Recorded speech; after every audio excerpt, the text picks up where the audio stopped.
Thursday, that curiously timed report from ESPN that I think had the Eagles' fingerprints all over it, putting Jalen Hurts on notice that it's shape up or ship out time. It's get with the program or the program is going to find a new quarterback message that was sent. And what happened over the weekend, I noticed that Jeff McClain of the Philadelphia Inquirer, he had both a column with some reporting in it, and he had a lengthy podcast uncovering the birds with Marcus Hayes, who's a longtime columnist at the Inquirer as well. And it's out there now. I mean, they're just talking about it openly, like he's on notice. Yeah. This is his last year of guaranteed money, and they're using the media. This was the comment that got my attention. McClain said the Eagles are using the media to get through to Hurts. That's the only way that they believe you can get through to him. Mm-hmm. Yeah, well, the Philadelphia Eagles just sent a message to their own starting quarterback through the national media. Not in a film session, not in a private meeting, not through the coaching staff, through the press, publicly, deliberately, with their fingerprints all over it. This is a franchise telling its franchise quarterback, get with the program, or we will find someone who will. And if you think that is a small thing, you have never watched what happens to a quarterback's career when his own organization stops protecting him and starts leaking against him instead. But before we get into exactly what the Eagles did and why they did it, we need to talk about what was inside that ESPN report that landed 6 in the morning the day after everyone cleared out of Arizona. Because the timing of that article was not an accident. Nothing about it was organic.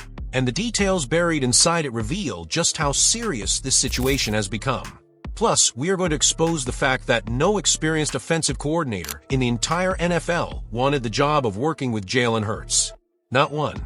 And we will get to the specific tactical flaw in Hurts' game that every single defensive coordinator in this league has already figured out and is actively exploiting every time Philadelphia lines up on offense. Stay locked in, because this story is a lot bigger than one bad press cycle. Here is the foundation. The Philadelphia Eagles just won a Super Bowl. They have Saquon Barkley, the best running back in football.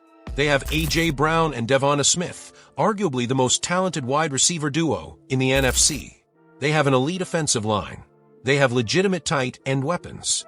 On paper, this is the most complete offensive roster in the entire league. And yet last season, the Eagles ranked 23rd in passing offense.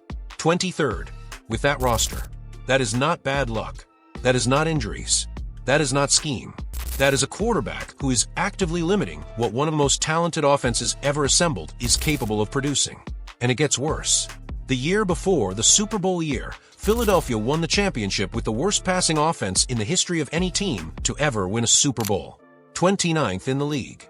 They ran their way to a title on the back of Saquon Barkley and a ground game so dominant that defenses had no choice but to sell out to stop it.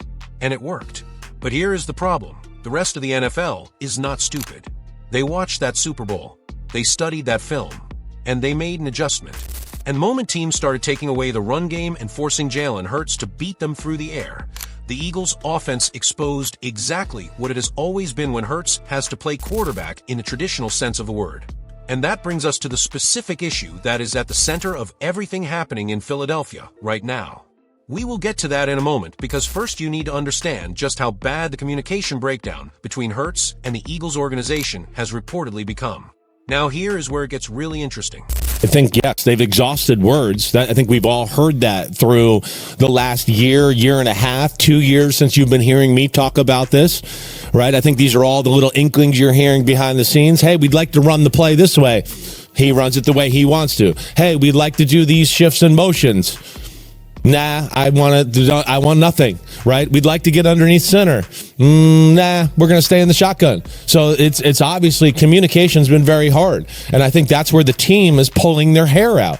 And that goes back to A.J. Brown finally saying something in front of the world, where I think the whole locker room was kind of like, who's going to let the cat out of the bag and let everybody know the biggest problem with our team, the Philadelphia Eagles, is our quarterback. And that's where we've gotten to. So the Eagles did not just leak a story to ESPN out of frustration. They orchestrated a coordinated media pressure campaign against their own starting quarterback, and the reporting that followed confirms it was deliberate, calculated, and approved at the organizational level. According to people with direct knowledge of the situation inside Philadelphia, the Eagles have been trying to change specific elements of Jalen Hurts' game for over 2 years. 2 years of coaching staff conversations, film room sessions, scheme adjustments, and private meetings, all aimed at getting Hurts to expand his game beyond the comfort zone he has operated inside throughout his entire NFL career. And according to those same sources, Hurts has pushed back, consistently, on multiple fronts. The Eagles wanted him under center more. He preferred the shotgun.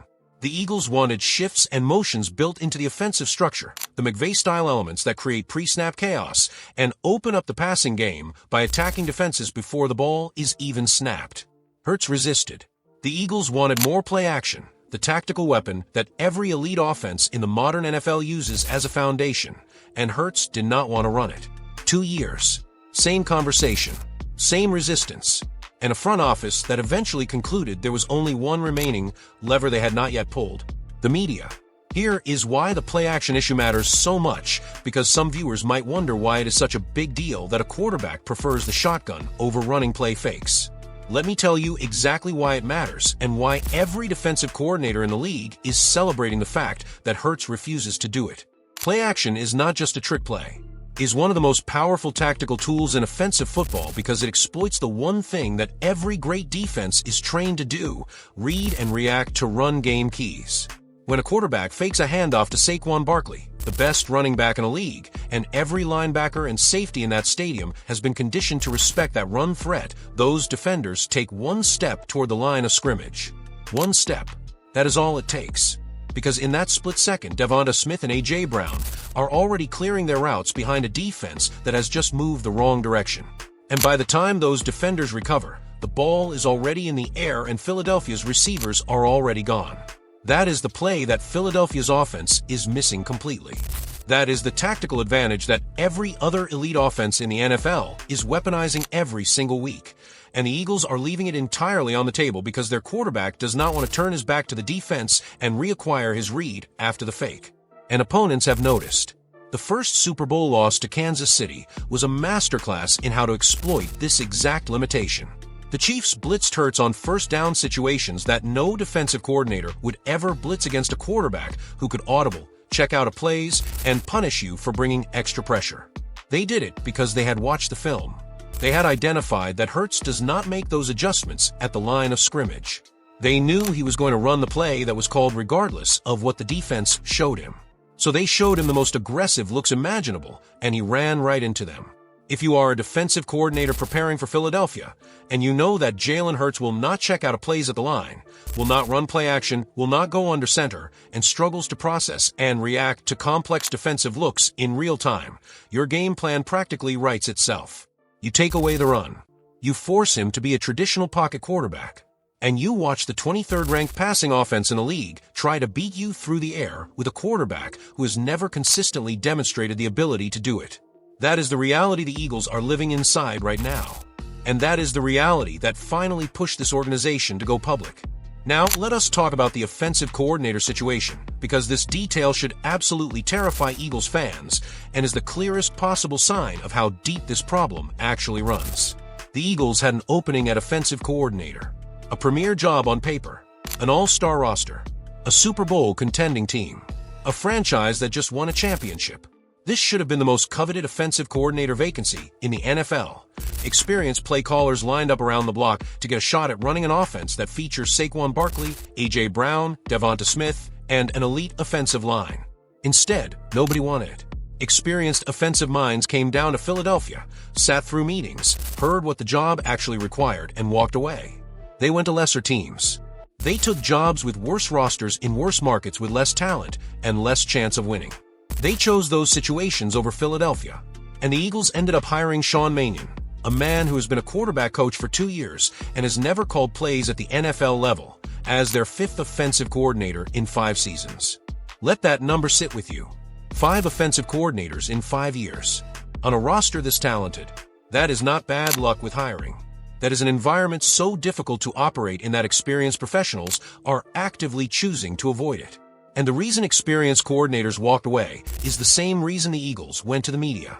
The word inside the league is that working with Jalen Hurts means fighting a daily battle to get him to do things that every other quarterback in professional football does without a second thought.